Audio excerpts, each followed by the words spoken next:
دیکھیے شب قدر کی رات تو ایک ایسی رات ہے جو سب کو منانا ہے، ہر انسان اس کے ثمرات اور فوائد اٹھا سکتا ہے، چاہے وہ چھوٹا ہو، چاہے بڑا ہو، چاہے بوڑھا ہو، چاہے مرد ہو، چاہے عورت ہو، یاد رکھیں یہ سب کے لیے، اور یہ بڑی افضل رات ہے، یاد رکھیں۔ اب اس کو کیسے منائیں؟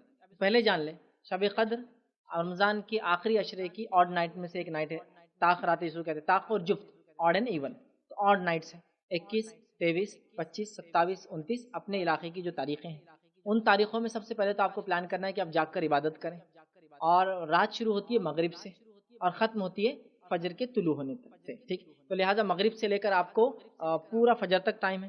چھوٹی سے چھوٹی بھی رات رہی تو مغرب اگر 7 بجے بھی کسی علاقے میں ہو رہی ہے تو فجر ظاہر سی بات ہے 4:30 بجے تک وہاں شروع ہوتی ہے فجر کا وقت، تو کم از کم آپ کو کچھ نہیں تو ایک 9 گھنٹے کا ٹائم تو کم از کم ملتا ہے۔ یہ 9 آور 10 آورس مختلف علاقوں میں اور بھی بھرا چھوٹی اور بڑی راتیں ہوتی ہیں، اس کو منانا ہے۔ شروعات مغرب ہے تو ظاہر سی بات ہے مغرب میں تو آپ اگر رمضان ہے تو اگر روزے سے ہے تو روزہ آپ کھولیں گے، جو روزے سے نہیں ہے، بیمار ہے، مسافر ہے، عورتیں ہیں جو ناپاک ہیں، وہ لوگ روزہ اگر نہیں ہے تو کوئی مسئلہ نہیں، ٹھیک، مغرب آپ کی نماز پڑھیں گے، مغرب کی نماز پڑھنے کے بعد ظاہر سی بات ہے آپ کھانا وغیرہ کھا لیں، اس کے بعد آپ تلاوت قرآن کر سکتے ہیں۔ تلاوت قرآن کے ساتھ ساتھ اللہم انک عفو تحب العفو فاعف عنی، اس دعا کو آپ کثرت سے پڑھیں اس رات میں، ٹھیک ہے۔ اس کے علاوہ تلاوت قرآن کے علاوہ آپ نماز قائم کریں، نماز کے اندر بھی آپ قرآن پڑھیں، تو جتنا ہو سکتا ہے آپ نمازیں ادا کریں، نمازیں ادا کرنے کے علاوہ آپ اللہ تعالیٰ سے دعائیں کریں، کثرت سے دعا کریں، یا ہو سکتا ہے آپ صدقات اور خیرات کرنا چاہتے ہیں اس رات میں آپ صدقات اور خیرات بھی کر سکتے ہیں، ٹھیک ہے۔ اس کے ساتھ ساتھ استغفار کیجیے، اپنی معافی کے لیے آپ جو ہے اللہ تعالیٰ سے استغفر اللہ، تاکہ اللہ تعالیٰ ہمارے گناہوں کو معاف کرے، یہ تمام کام آپ فجر تک کر سکتے ہیں۔ تو نماز،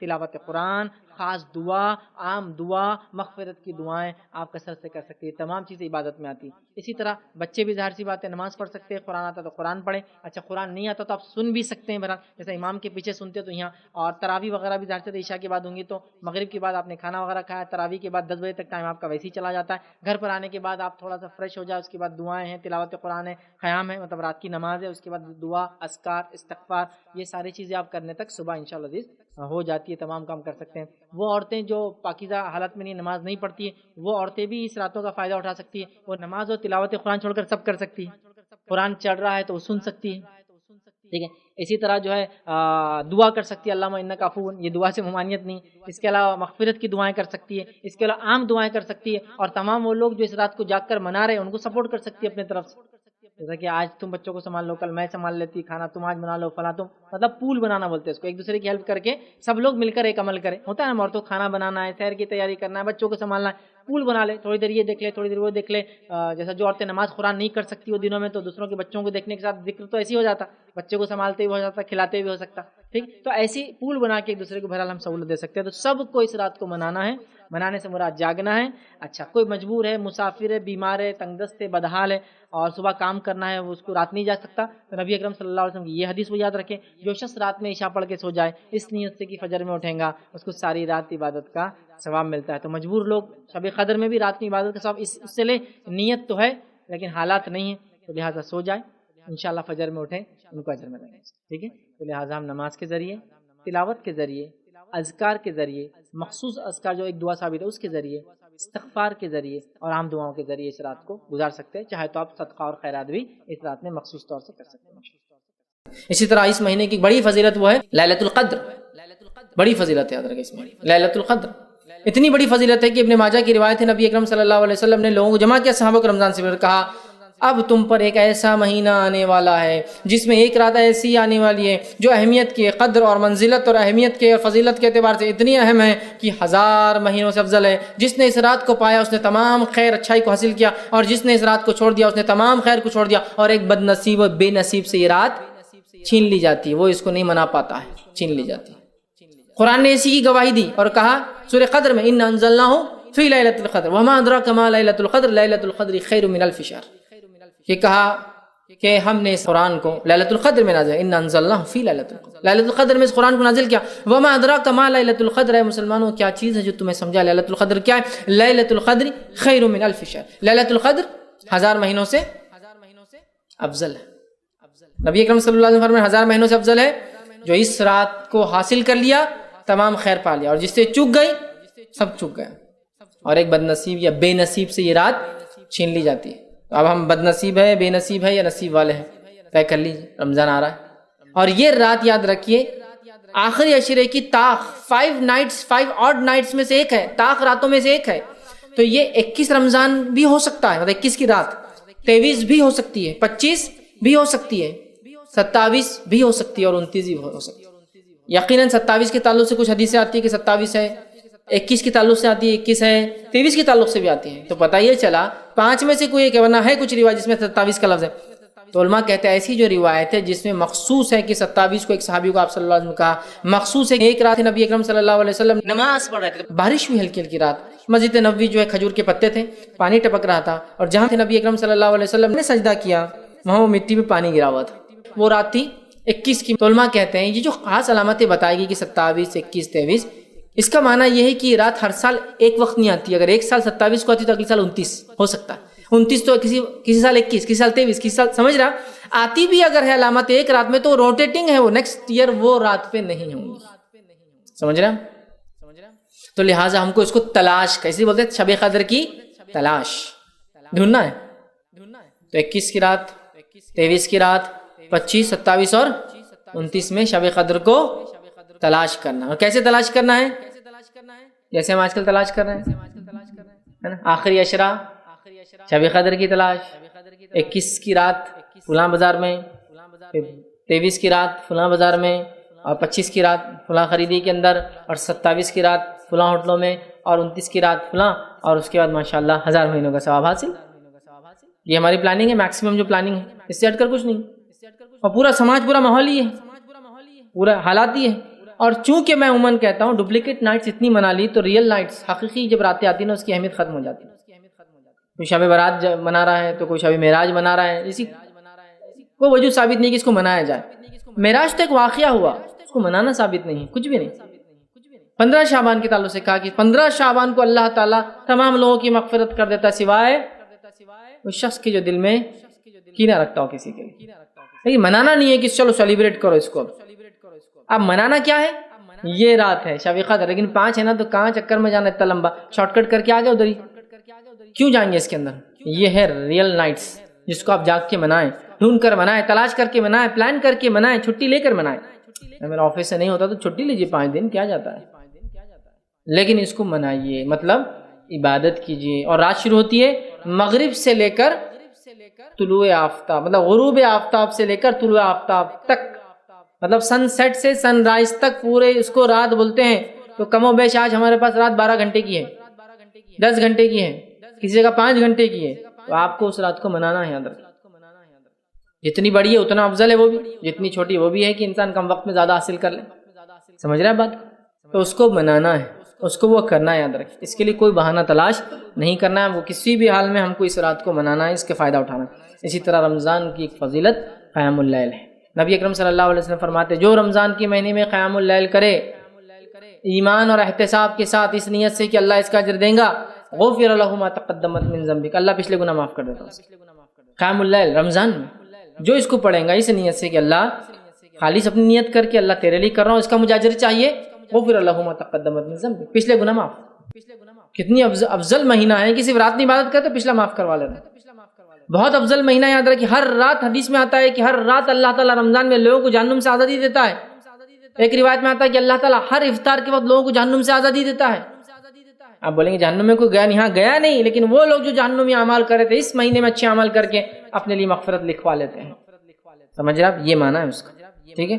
تو قیام اللیل کا اہتمام کریں۔ قیام اللیل وہ رسمی قیام اللیل نہیں، وہ قیام اللیل جو حقیقی ہو، ریئل ہو، جس میں ہم جو ہے رات میں اللہ کو راضی کرنے کے لیے قیام اللیل کریں، ٹھیک ہے؟ اس لیے کہ بات اس لیے کہہ رہا ہوں کہ بہت ساری جگہ قیام اللیل کا اہتمام بہت سارے علاقوں میں ہوتا ہے جس میں مختلف قسم کے اچھے اچھے کھانے بنائے جاتے ہیں مسجدوں کے اندر، تو لوگ جا کے مسجد میں 1 بجے جا کے کونے میں سو جاتے ہیں، پھر 3-4 بجے جیسی افطار کا سحر کا ٹائم ہوا کہ اٹھ کے وہاں کھانا شروع، یا پھر قیام اللیل میں اس لیے جا رہے ہیں کہ وہاں کھانا بھی مل جاتا اپنے کو۔ یہ سب نہیں، ریئل یہ ہے کہ ہم اللہ کے لیے اور اس نیت سے کہ احتساب کہ اللہ مجھے اس کا اجر تو دیں گا، اس کا اجر مجھے ملے گا، اس کے پچھلے گناہ معاف ہو جاتے ہیں۔ اسی طرح جو ہے لیلۃ القدر میں قیام، اس کی بھی الگ فضیلت آتی ہے۔ حدیث میں آتا ہے جو لیلۃ القدر میں قیام کرے اس ایمان اور احتساب اس نیت سے کہ اللہ اس کا اجر دے، اس کے بھی پچھلے گناہ معاف ہو جاتے ہیں۔ رمضان میں ایک اور جو اس کی بڑی اہم فضیلت ہے، اور میں اپنی بات کے خاتمے کی طرف بھی جا رہا ہوں، بڑی اہم فضیلت ہے، وہ کیا ہے معلوم ہے؟ وہ ہے شب قدر، بہت بڑی فضیلت ہے، اتنی بڑی کسی کو انتہا نہیں، اور اس کو بھی ہم پا کر جو اپنی مغفرت کروا سکتے ہیں۔ آپ صلی اللہ علیہ وسلم کی زبانی سنی. اللہ کے رسول صلی اللہ علیہ وسلم فرمایا اور کہا. انس بن مالک اس حدیث کے راوی فرماتے ہیں، یہ سنن ابن ماجہ کی روایت ہے کہ جب رمضان کا مہینہ آیا تو اللہ کے رسول صلی اللہ علیہ وسلم نے صحابہ سے کہا، یہ مہینہ جو تم پر آیا ہے، رمضان آیا تو آپ نے ایک اعلان کیا، یہ مہینہ جو تم پر آیا ہے اس میں ایک رات ایسی ہے جو قدر اور منزلت اہمیت کے اعتبار سے 1000 مہینوں سے بہتر ہے. جو شخص اس رات کی سعادت حاصل کرنے سے محروم رہا وہ ہر بھلائی سے محروم رہا. اور فرمایا لیلۃ القدر کی سعادت سے صرف ایک بد نصیبی محروم کر دیا جاتا ہے. ایک رات ایسی آتی ہے اس مہینے میں جو 1000 مہینوں سے افضل ہے، جس کی گواہی تو خود رب نے بھی اپنی کتاب میں دی اور کہا انا انزلناہ فی لیلۃ القدر وما ادراک ما لیلۃ القدر لیلۃ القدر خیر من الف شہر. کہ ہم نے اس قرآن کو لیلۃ القدر میں نازل کیا ہے. مسلمانوں کیا چیز ہے جو تمہیں سمجھائے لیلۃ القدر کیا ہے؟ تم اپنی سمجھ کے لیے صرف اتنا سمجھ لو کیونکہ تم سمجھ نہیں سکتے ہو پوری بات. لیلۃ القدر 1000 مہینوں سے افضل ہے. کتنی افضل وہ بھی تم نہیں سمجھ سکتے. 1000 سے تو ہے ہی افضل. کتنے ٹائمز اللہ نیتوں کے اعتبار سے اعمال کو 1 سے 10 اور 10 سے 700 تک بڑھا سکتا ہے، لیکن 1000 مہینے سے تو افضل ہے ہی کسی بھی حال میں. اور جس نے اس کو حاصل کیا وہ تمام خیر حاصل کیا، اور جس نے اس کو چھوڑ دیا وہ تمام خیر سے محروم رہا سال بھر کے، اور ایک بد نصیب سے ہی رات چھین لی جاتی. اب آیا لیلۃ القدر کا. تو یہ لیلۃ القدر آپ صلی اللہ علیہ وسلم فرمایا آخری عشرے کی تاخ راتوں میں سے کوئی ایک رات، آڈ نائٹس میں. آخری عشرہ مطلب لاسٹ 10 days رمضان، اس کی آڈ نائٹس وہ ہے 21 21 ہو سکتی ہے، 23 23 ہو سکتی ہے، 25 25 ہو سکتی ہے، 27 27 ہو سکتی ہے، اور 29 29ویں رات ہو سکتی ہے. یہ 5 میں سے کوئی ایک کیا ہے؟ لیلۃ القدر ہے. لیکن ایسا لگتا ہے، اللہ رحم کرے، کہ شاید جبرائیل علیہ السلام اللہ کے رسول صلی اللہ علیہ وسلم کے بعد دنیا میں آئے اور ہندوستانی اور پاکستانی لوگوں کو بول کے گئے تم لوگوں کو مشقت اٹھانے کی ضرورت نہیں ہے، تم لوگ 27 کو آرام سے منا لیا کرو. ایسا لگتا ہے، ایسا ہوا شاید بعد میں. اللہ رحم کرے. حالت تو اسی طرح سے ہے نا، حالت تو اسی طرح سے ہے. جن راتوں کے فضائل نہیں ہیں ان کو جاگا بھی جا رہا اور منایا بھی جا رہا. جن راتوں کے تعلق سے موضوع اور من گھڑت باتیں، ان راتوں کو ایسا منایا جا رہا ہے کہ ہر رات پھیکی نظر آ رہی ہے. شادی اور بیاہ کے اندر 10 راتیں جاگا جا رہا ہے. کسی کی بیماری میں مہینہ بھر جاگ کر نکالا جا رہا ہے. اپنی جاب اور سروس کے لیے سال جو ہے 3rd شفٹ چلا رہے ہیں اور جاگ رہے ہیں. لیکن اللہ کے لیے 5 راتیں دینا ہم کو جو گوارا نہیں، لہٰذا اس کو سیٹلمنٹ کر کے حساب و کتاب مطلب وہ کر کے ایک رات پہ لا کے ہم نے ٹیک دیا. وہ ہے 26 کا روزہ گزار لو، 27 کی رات منا لو، اور رات بھی 12 بجے چالو ہوتی ہے ہماری کبھی کبھار، حالانکہ رات مغرب سے چالو ہوتی ہے اسلامی طور، اور اس کو منا لیا اور اطمینان ہو گیا. ماشاءاللہ سورج ٹھنڈا تھا، پانی میٹھا تھا، یہ ہو گیا وہ ساری علامتیں بھی فٹ ہو جاتی، پوری علامتیں صبح فجر میں فٹ بھی کر لیتے. ہاں آج مل گئی اپنے، کیا مل گیا؟ شب قدر. جس نے 5 جاگا تبھی تو وہ کمپیئر کر سکیں گے نا کیا کس میں کیا علامت تھی. ایک جاگ کے کیسے آپ بتا سکتے کہ یہی وہ تھی؟ سمجھ رہے آپ؟ بس ہو گیا. آج معتدل موسم تھا، بارش بھی ہو گئی، بادل بھی آ گئے تھے. حدیث میں الفاظ آپ نے ایک مرتبہ ایک صحابی سے کہا شب قدر کے تعلق سے نے جب پوچھا تو کہا شب قدر اس رات ہوں گی جس رات تو نماز پڑھیں گا، اور نماز جو تو پڑھیں گا تیرے سر پر جو ہے کیچڑ لگیں گا. تو صحابی کہتے ہیں میں سمجھ نہیں پایا. پھر میں ایک رات جو 21 کی رات تھی، میں رات میں نماز پڑھا تھا مسجد نبوی میں اور خوب بارش ہوئی، اور جب میں خیام میں کھڑا تھا تو بارش ہوئی تو وہ پتوں میں سے پانی نکل جاتا ہے کبھی کھجور کے پتوں سے، تو ایک جگہ پانی ٹپک، اور وہ جگہ وہی تھی جہاں میں نے سجدہ کیا، مطلب وہ سجدے کی جگہ تھی، تو وہاں کیچڑ بن گیا تھا جب تک وہ پانی کنٹینیوس ٹپک رہا تھا. اور جب میں نے سجدہ کیا تو پوری مٹی میرے سر پر لگ گئی. تو میں نے اللہ کے رسول کی حدیث سمجھ لی کہ میں کروں گا، لیکن 21 کے بارے میں ہی، 27 کے بارے میں نہیں ہے روایت. صحابی نے کہا وہ 21 کی رات تھی. سمجھ رہے آپ بات کو؟ علماء لکھتے ہیں وہ گھومتی بھی ہیں، کوئی ضروری نہیں کہ 21 کو فٹ ہوگی وہ صحابی کے لیے کہ اس دن ہوگی بارش، اس لیے کہ آپ کے لیے اگر اتنا آسان ہوتا بتا دینا تو آپ فکس کر دیتے تھے نا. جبکہ آپ کو بھی یہ بتایا گیا کہ 5 میں سے کوئی ایک ہے آخری عشرے کی، اور اللہ کے رسول کا یہ معمول تھا. صحیح مسلم کی روایت ہے آپ سارے 10 راتیں جاگتے تھے رمضان کی آخری، اور اپنے گھر والوں کو جگاتے تھے اور کہتے تھے عبادت کرو، ہو سکتا ہے آج قدر ہو. لیکن 5 کا تو آپ نے لفظاً کہا، عملاً آپ 10 جاگتے تھے، ہے نا. تو یہ 5 لیکن ہم سے ہوتے نہیں. سیٹلمنٹ کر لیے کہ جبرائیل علیہ السلام آئے شاید بتا دی اور ہو گیا، بس 27 ہمارا لیتا ہے، لہٰذا 27 کو منا لیں گے. اور کیسے منائی جاتی ہے مجھے زیادہ بتانے کی ضرورت نہیں ہے، اس لیے کہ اسی دن تو ہم عید کے کپڑے لے لیتے ہیں، رات میں پورے بازار کھلے ہوتے ہیں، اسی دن ہم جو ہے ڈھابوں پر جا کر کھاتے اور پیتے ہیں، اسی دن جو ہے ہم لائن لگا کے توا اسپاٹس پر نمبر نہیں لگتے نا، اس رات نمبر لگا کے لڑ جھگڑ کے 2-1 بجے تک اس جگہ پہنچتے جو ہمارا شاید آخری مطلب جس کو حاصل کرنے کی چیز تھی وہ مقام حاصل کر لیتے، پھر کھا پی کر جو ہے مطلب شام کے کھانے کے لیے گئے اور سحر کر کے ایسی حالت ہوتے ہیں. اور یہ سب کو ہم کیا سمجھتے ہیں؟ شب قدر. تو کم از کم پھر شب قدر اگر ایک کو بھی آپ منا رہے ہیں تو وہ بھی ہو سکتی ہے 27، لیکن وہی نہیں ہو سکتی، یہ بات بھی یاد ہے. تو 5 ہم کو راتوں کو منانا ہے. تیاری کیجئے، اس کے لیے اپنے آپ کو اکوپ کیجیے. سروسز کرتے ہیں تو چھٹی ڈالتے ہیں، شادی کے لیے چھٹی ڈالتے ہیں، بیاہ کے لیے چھٹی ڈالتے ہیں، بیماری کے لیے چھٹی ڈالتے ہیں، جھول بول کر چھٹی ڈالتے ہیں گھومنے پھرنے کے لیے. تو یہ حقیقت میں چھٹی ڈالنے کا موقع آ گیا. چھٹی لینا پڑیں گی بھائی. تو رات جاؤں گا تو دن میں کام تھوڑی کر سکتا. اور یہ کوئی طریقہ نہیں ہے کہ اسلام آپ کو یہ سکھاتا ہے کہ آپ کام نہ کریں اور پیسے بھی اٹھائیں، ہے نا، کہ جا کے سوتے پڑے آفس میں. نہیں، اپنا آفس کیا ہے، ویسے بھی اپن سوتے ہیں، ایسے بھی سونے والے، چلو آفس میں جا کے سو جائیں گے. اور رمضان ہے تو پھر تو باسوں کو کچھ بول ہی نہیں سکتا نا. ہمارے روزے سے سمجھ میں نہیں آ رہا کیا، ہے نا. اور بہت سارے مسلمان اپنے روزے کو آڑ بنا لیتے ہیں رمضانوں کے اندر، ہے نہیں. مسلم صاحب، ارے نہیں اب کچھ نہیں بول سکتے، 1 مہینہ اپواس میں رہتے صاحب، کچھ نہیں بولنا ان کو. کس کو احسان کر رہا تو اپنا اپواس رکھ کر، ہے نا. اس سے تو ہم اسلام کو بدنام کر رہے ہیں، اس کا نام نہیں ہو رہا ہے. دیکھو اپواس سے رہ کر زیادہ کام کرتے ہیں ہمارے صاحب تو، جو کھانے کو نہیں جاتے ہیں نا. اور یہاں ہم نے اس کو اپنے سستی، اپنے کام کو آڑ بنانے کا طریقہ بنا دیا کہ میں روزے سے ہوں. بس کیا ہے، میں روزے سے ہے یار، آج میں روزے سے ہے. کسی کو روزہ لگ رہا، کسی کو روزہ جھڑ رہا، کسی کو روزہ تکلیف پہنچا رہا، کسی کو کیا کیا ہوتا ہے، میں روزے سے ہوں. یہ سب بہانے کا موقع نہیں بلکہ یہ منانے کا موقع ہے. تو شب قدر کے لیے تیاریاں کرنا پڑیں گی، اس لیے کہ 1000 مہینوں سے افضل ہے نا. اتنا ثواب اٹھانے کے لیے کچھ تو کرنا پڑے گا، کچھ پانے کے لیے کچھ کھونا پڑتا، سیدھی سی بات ہے. یہ بڑی اہم چیز ہے یاد رکھیے. بہت سارے لوگ بزنس و تجارت میں اس کو گنوا دیتے ہیں. بہت سارے لوگ رمضان کو بزنس و تجارت میں گنوا دے رہے ہیں. اللہ رحم کرے، میں نے ایسے لوگ بھی دیکھے ماشاءاللہ. اللہ برکت دے ان کی تجارت میں، ان کے ساتھ اچھائی کا معاملہ کرے. جن لوگوں نے یہ معمول بنا لیا ہے کہ صبح فجر سے ان کی دکانیں کھلیں گی رمضان میں اور افطار پہ بند ہو جائیں گی. ان کو نہیں چاہیے رات کی بزنس اور نہیں چاہیے ان کو رات کا بے سکونی. اس کو کہتے. تو رمضان تو ہمارے پاس کچھ لوگوں کے لیے کھانے پینے کا موسم ہے، کچھ لوگوں کے لیے بزنس کا موسم ہے، کچھ لوگوں کے لیے گھر کی نئی چیزیں آنے کا موسم ہے، کپڑے پردے بدلے جائیں گے فلاں. کچھ لوگوں کے لیے کپڑے اور جوتے خریدنے کا موسم ہے، کچھ لوگوں کے لیے شرخواں بننے کے اور مٹھائیاں آنے کا موسم ہے. چونکہ پورا رمضان یہی سو رہا، کھوپرا کہاں سے آئیں گا، یہ مغزیات کہاں سے لائیں گے، کہ پچھلے سال ایسا ہو گیا تھا، یہ سال سیویاں اچھی آئی تھی، پچھلا سیویاں کچی آئی تھی، یہ سال ایسی آنا. پورا مہینہ یہی چلتا ہے. کچھ لوگوں کے لیے کھانے کا مہینہ ہے کہ پہلے رمضان کو بڑے بنانا پڑیں گے، دوسرے رمضان کو دہی بڑے بنانا پڑیں گے، تیسرے رمضان کو بھجیے بنانا پڑیں گے، چوتھے رمضان کو پورا پلاننگ ہے. کچھ لوگوں کے لیے کپڑے رمضان، پورا رمضان مشقت کرتے ہیں، خون پسینہ بہاتے ہیں صرف عید منانے کے لیے اور اس کے کپڑے لینے کے لیے. کچھ لوگوں کے لیے رمضان بزنس کا موسم آ جاتا ہے. روزے ووزے گئے سب پوٹلی مان دو ایک طرف ڈالو، دلی جانا ہے مال لانا ہے، بنگال جانا ہے مال لانا ہے، چنئی جانا ہے مال لانا ہے، یہاں جانا مال. روزوں کا کیا نہیں بھائی، روزے سفر میں چھوٹ ہے نا. ہر سال چھوڑ رہے یار تم مسلسل روزے سفر میں، پوری زندگی کیا تم سفر کرتے رہو گے، رمضان میں روزے چھوڑو گے، ہے نا. پہلے سے نہیں لا کے رکھ سکتے یہ سب چیزیں. نہیں پھر راتیں کیسے گنوا جانے، بزنس راتوں میں ہوتا، دن میں کام بزنس ہوتا رمضان میں، رات رات جاگ رہے. لیکن ماشاءاللہ ایک ٹرینڈ شروع ہو رہا ہے. یہ ضروری ہے، یاد رکھیے یہ ضروری ہے ہمارے پاس. چونکہ ہم جن علاقوں میں رہتے ہیں یہ بڑے ٹھنڈے علاقے ہیں. ان علاقوں میں اتنی گرمی نہیں کہ دن میں آپ بازار نہیں جا سکتے، وہ کام نہیں کر سکتے. کر لیا راتیں عبادت کے لیے، ورنہ پوری راتیں ہم شب قدر تو خاص طور سے آخری عشرے میں آتی ہیں. پورے 10 راتیں صرف بزنس آپ دیکھیے کیسے چلتے ہیں، اور لوگ صرف خرید و فروخت کریں. یار عبادت کا کیا، عشاء بھی نہیں پڑھتے بہت سے لوگ. میں نے خرید و فروخت ہو جاتے تو مغرب پڑھی اور چلو بولے اب جانے کا خرید، کھانا بھی باہر کھائیں گے، کھانا بھی باہر ہو رہا ہے، عشاء بھی گل جماعت سے، چلو گھر پہ آ کے پڑھتے ہیں گلواتے گل جماعت سے قیام ہے. اور رات بھر کیا ہو رہا ہے، شاپنگ. کوئی لوگ پتہ نہیں کہاں سے آ رہے، اورنگ آباد شہر آ رہے، اورنگ آباد والا کہاں بمبئی جا رہا خریدنے کے لیے، بمبئی والا کہاں تو نیو یارک جا رہا، بولے میں وہاں سے لاتا ہوں، ملیشیا سے لاتا ہوں. یہ رمضان کا مہینہ یہاں کر رہے ہیں.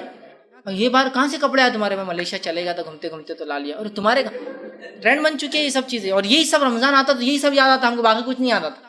روزے کیسے رکھوں گا، عبادتیں کیسی پوری کروں گا، بزنس کے ساتھ اپنی صحت کا کیسے خیال رکھوں گا، روزے بھی رکھنا ہے، تلاوت قرآن کا اہتمام کیسے کر پاؤں گا، شب قدر کو تلاش کیسے کر سکوں گا، چونکہ میرا فلاں فلاں فلاں مصروفیت ہے، گھر میں کوئی بیمار ہے، بچوں کے اسکول سب ہوتے، کرنا ہے ایڈجسٹمنٹ تو کچھ نہ کچھ تو کرنا ہے. اور ایسی جگہ جہاں مسلمانوں کی تعداد نہیں ہے، آپ سفر کر رہے ہیں، ہاتھ میں کچھ ہے یا آفس میں آپ کو لگا رہے 7-10 تو ہو گئے، اور وہاں میں 7-10 وقت ہے سحر افطار کا، اور آپ نے کھا لیا، اور بعد میں یاد آیا کہ گھڑی تو 10 منٹ آگے تھی، ابھی تو غروب آفتاب نہیں ہوا تھا، لہٰذا اس روزے کو آپ کو پھر دہرانا پڑے. غروب آفتاب شرط ہے. یہ مسئلہ ان لوگوں کے لیے بھی ہو سکتا ہے جو اورنگ آباد کا ٹائم ٹیبل لے کے بمبئی چلے جائے، وہاں 10 منٹ کا فرق ہوتا ہے. تو یہ بھی اورنگ آباد کا ٹائم ٹیبل لے کے آپ کلکتہ گئے، اس کے حساب سے روزہ نہیں چلے گا، اس لیے کہ وہاں 1 گھنٹے کا فرق ہے اورنگ آباد کلکتہ کے اندر. بمبئی اور وہاں 10 منٹ کا فرق ہوتا ہے. ٹھیک، تو یہ فرق کو سمجھے. تو آپ کو جس زمین پر ہو وہاں کے اعتبار سے غروب آفتاب، سورج کا ڈوبنا افطار کے لیے شرط ہے. یہ مسئلہ ان لوگوں کے لیے ہو سکتا ہے کہ جو سفر کر رہے ہوں. غروب آفتاب کا وقت ہے 7:10 اورنگ آباد میں، آپ اورنگ آباد سے فلائٹ پکڑی بمبئی کے لیے، اور جو ہی 7 بجے فلائٹ نے اوپر لیا سورج دکھنا چالو ہو جاتا، وہ غروب نہیں ہوا ہوتا. اس لیے کہ آپ الٹے سم جا رہے ہیں جہاں سورج دیر سے تاخیر سے غروب ہوتا ہے. تو جیسے ہی جہاز چلتا جائے گا الٹا، اتنا روزہ آپ کا لمبا ہوگا، اس لیے کہ اب 7:10 پہ افطار نہیں کر سکتے، اس لیے کہ سورج ابھی غروب نہیں ہوا.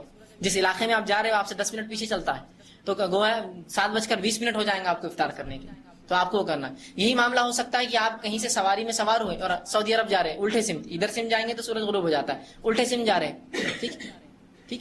تو اگر وہاں آپ اس میں سواری، چونکہ وہ ہم سے 2.5 گھنٹے پیچھے ہے، اب یہاں سے جہاز اڑا